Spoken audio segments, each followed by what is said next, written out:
भारतातील बिहार राज्य हे पूर्वीपासून बौद्ध धर्मामधलं एक प्रेरणास्थान म्हणून ओळखलं जातं। तथागतांना ज्ञानप्राप्ती आणि त्याच्यानंतरची जी त्यांची वाटचाल होती, ती वाटचाल बिहारमध्ये आणि त्या परिसरामध्ये खूप प्रमाणात होती। एकेकाळी भारत हा देश बौद्ध होता, याची प्रतीकं जर आपण जिवंत ठेवली नाही तर इतिहास पूर्ण बदलला जाईल अशी बौद्धांच्या मनामध्ये भीती आहे। त्यामुळं एक स्थळ हे वाचवणं गरजेचं आहे आणि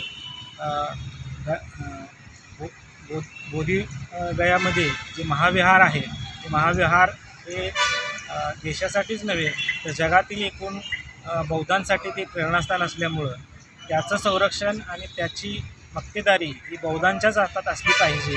ही रास्त मागणी घेऊन आम्ही जिल्हाधिकारी कार्यालय कोल्हापूर इथं निवेदन दिलेलं आहे। त्यांनी देशाचे पंतप्रधान, गृहमंत्री देशाचे आणि बिहारचे मुख्यमंत्री यांच्याकडं ते निवेदन पोहोचवावं, आमचा हा संदेश पोहोचवावा अशी अपेक्षा आहे। आणि जर का पुढे यासाठी तीव्र आंदोलन करावं लागलं तर युवा बौद्ध धम्म परिषद ही जिल्ह्यातल्या प्रत्येक गावागावामध्ये तालुक्यामध्ये हे उग्र आंदोलन करणार आहे। याचीही नोंद जिल्हाधिकाऱ्यांनी घ्यावी अशी यामध्ये विनंती केलेली आहे। आणि देशभरातीलच नव्हे तर जगभरातील बौद्ध भिक्खूंनी या आंदोलनामध्ये सहभाग नोंदवलेला आहे। त्यामुळं या आंदोलनाकडं गांभीर्यानं प्रशासनानं लक्ष द्यावं अशी आमची मागणी आहे।